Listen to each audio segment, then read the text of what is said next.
Good evening students. Welcome to Lexi Coaching Institute. My name is रश्मि शर्मा. कक्षा 10 का हमने जो पाठ्यक्रम है वो शुरू किया है. जैसे कि आप जानते हैं कि 10वीं कक्षा में दो बुक्स हैं, क्षितिज और कृतिका. क्षितिज जो बुक है हमारी मेन बुक है और उसका एक चैप्टर जो था वो हम कंप्लीट कर चुके हैं. आज हम लेंगे सेकंड चैप्टर, राम लक्ष्मण परशुराम संवाद. ये चैप्टर शुरू करने से पहले जो इसके राइटर हैं तुलसीदास जी, उनके बारे में मैं थोड़ा सा आपको बताना चाहूँगी. जैसा कि आप देख सकते हैं स्क्रीन पे, तुलसीदास जी का जन्म उत्तर प्रदेश के बांदा जिले के राजपुर गांव में सन 1532 में हुआ था. कुछ विद्वान इनका जन्म स्थान सोरो जिला एटा में भी मानते हैं. ये विद्वान कुछ अलग मानते हैं, कुछ अलग मानते हैं. आप सब जानते हैं, हम सबके घर में रामचरितमानस पढ़ा जाता है. रामचरितमानस की रचना तुलसीदास जी ने की थी और ये अवधी भाषा में है. तुलसीदास जी ने और भी बहुत सारी बुक्स की रचना की थी, ग्रंथों की रचना की थी, जैसे विनय पत्रिका है, कवितावली है, गीतावली है. उन सब की भाषा जो है वो ब्रज है और रामचरितमानस की भाषा जो है वो अवधी है. रामचरितमानस को आप सब जानते हैं कि वो बहुत ही फेमस है, बहुत ही विख्यात है सब जगह पर.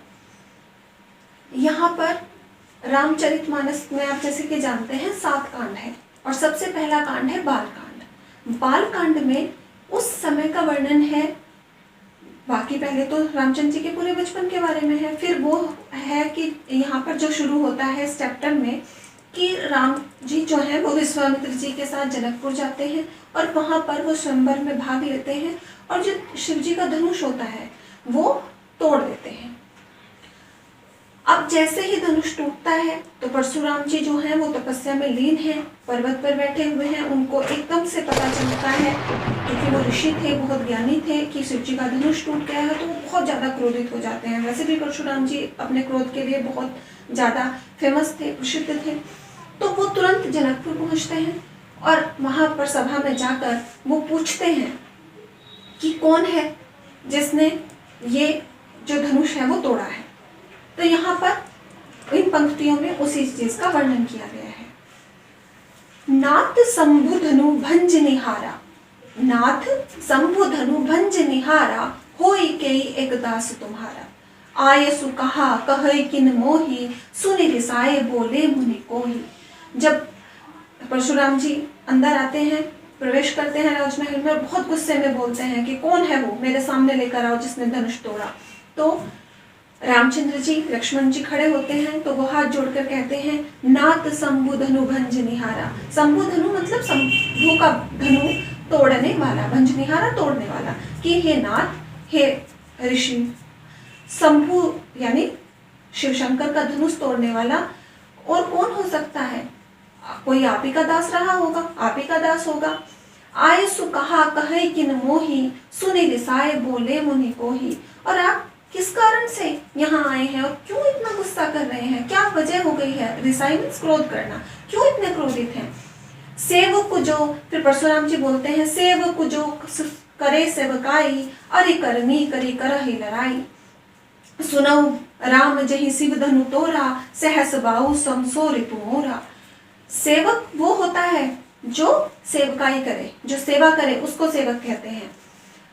बहुत गुस्से में मुनि कहते हैं कि सेवक वो होता है जो सेवकाई करे. ये जो काम किया है धनुष तोड़ने का, ये काम तो लड़ाई करने वाला है, शत्रुओं वाला है. सुनो राम जहि शिव धनु तोड़ा. राम मेरी बात सुनो, जिसने भी शिव धनुष तोड़ा है, जो भी तुम में से शिव धनुष तोड़ने वाला है, वो सहस भाव के समान, सम सहस भाव सम सो रिपु मोरा. सहस भाव के समान रिपु, रिपु कहते हैं शत्रु को, कि शत्रु है मेरा, उसी के समान. जिस तरह मैंने सहस भाव को मारा था, उसी के समान वो मेरा बहुत बड़ा शत्रु है. सो बिलगाऊ बिहाई समाजा, नाते मारे जही सब राजा. कि या तो वो इस सभ्य समाज को छोड़कर खुद ही अलग आकर खड़ा हो जाए जिसने भी ये धनुष तोड़ा है, वरना आज यहाँ पर सारे के सारे राजा मारे जाएंगे. जैसे हम कहते हैं ना कि गेहूं के साथ घुन भी पिसता है ना.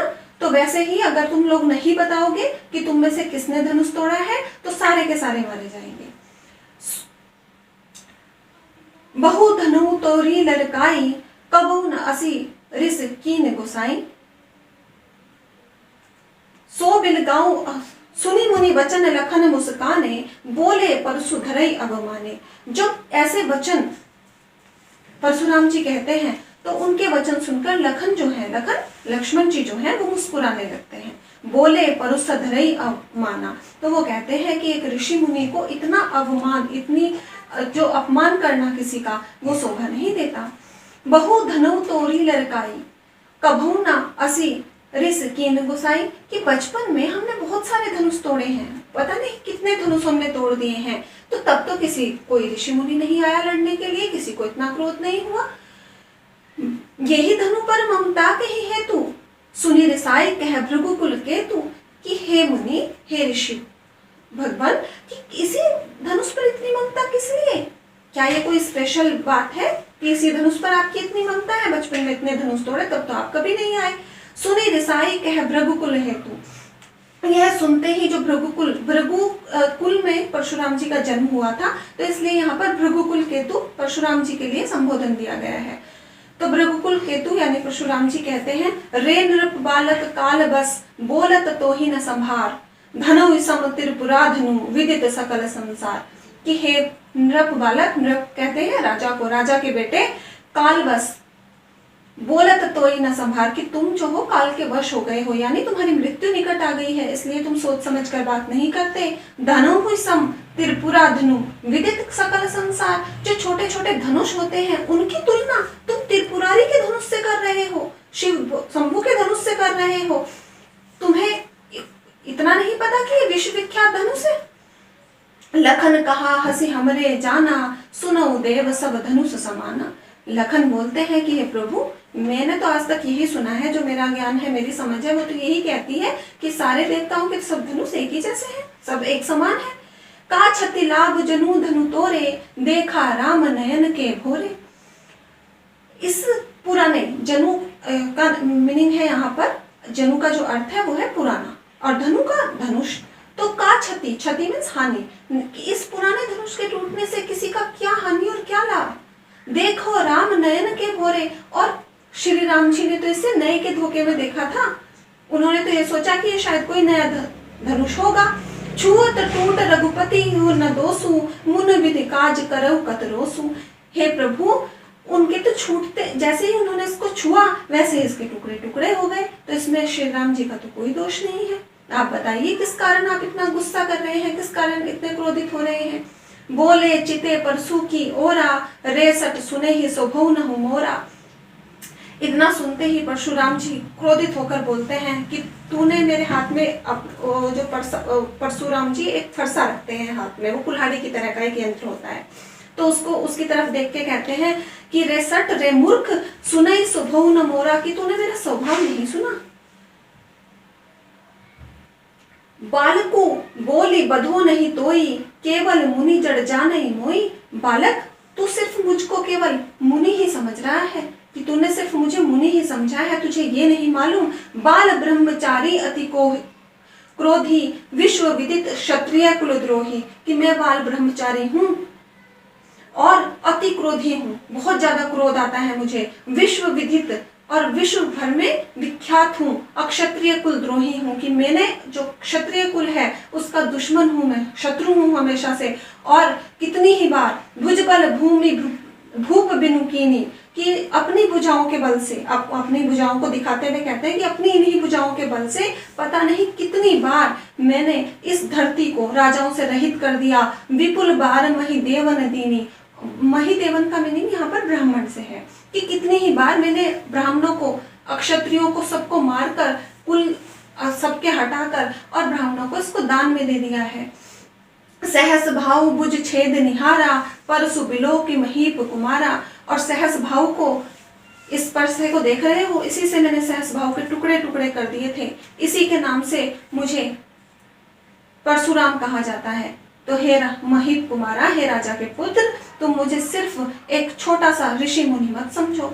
मातु पितई जनि सोच बस, करस महीस किशोर, गर्भन के अर्बक दलन, परसु मोर अति घोर। और मैं तुमको समझा कर कहता हूँ कि सोच समझ कर बोलो। माता पिता को अपनी सोच के वश मत करो, यानी अपने माता पिता को संकट में मत डालो, उनको सोचने पर मजबूर मत करो। हे राजा के पुत्र, गर्भन के अर्भक दलन, परसु मोर अति घोर। मेरे परसे के, जब मैं क्रोध में आता हूँ और परसा उठाता हूँ तो स्त्रियों के गर्भ के अंदर भी बच्चों की मृत्यु हो जाती है। तो मुझे क्रोध मत दिलाओ, सोच समझकर बोलो। तो यहाँ पर हमने 2 जो पैरा है वो इसके कवर कर दिए हैं। बाकी जो आगे के पैराग्राफ हैं वो हम अगली वीडियो में डिस्कस करेंगे। आई थिंक आपको बहुत अच्छे से समझ आया होगा। अगर समझ नहीं आती है कोई चीज़ तो आप नीचे कमेंट करके बता सकते हैं। आप सब सुरक्षित रहें, खुश रहें, अपना ख्याल रखें। इसी शुभकामना के साथ